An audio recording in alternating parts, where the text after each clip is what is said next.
Birch by Romeo Lane club या क्लबमध्ये आग लागली तेव्हाचा व्हिडिओ आता समोर आला आहे।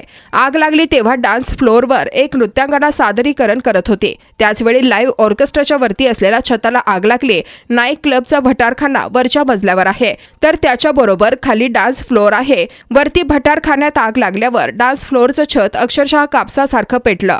गोव्यातील म्हापसाजवळील हडफडे येथील Birch by Romeo Lane club या क्लबमध्ये काल 6 नोव्हेंबर मध्यरात्री लागलेल्या भीषण आगीत आतापर्यंत 25 जणांचा मृत्यू झाल्याची धक्कादायक घटना घडली आहे। अग्निशमन दल आणि पोलिसांनी सर्व मृतदेह बाहेर काढून त्यांना जीएमसी मध्ये पाठवले आहे। सिलेंडर स्फोट झाल्याची शक्यता व्यक्त केली जात आहे। क्लब बर्च बाय रोमिओ लेन मध्ये लागलेल्या या मोठ्या आगीत 25 लोकांचा दुर्दैवी मृत्यू झालाय।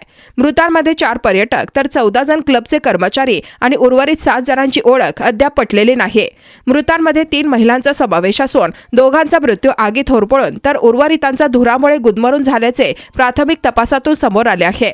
मृतांमध्ये क्लबचा स्टाफ तसेच काही पर्यटकांचा समावेश असल्याची माहिती उपलब्ध झाली आहे। आगीने काही क्षणातच संपूर्ण क्लबला विळखा घातला। लाकडी संरचना, सजावट आणि ज्वलनशील साहित्य यामुळे ज्वाळांचा वेग वाढला। धुराचे दाट लोट आणि बाहेर पडण्यासाठीची धडपड यामुळे घटनास्थळी प्रचंड गोंधळ उडाला।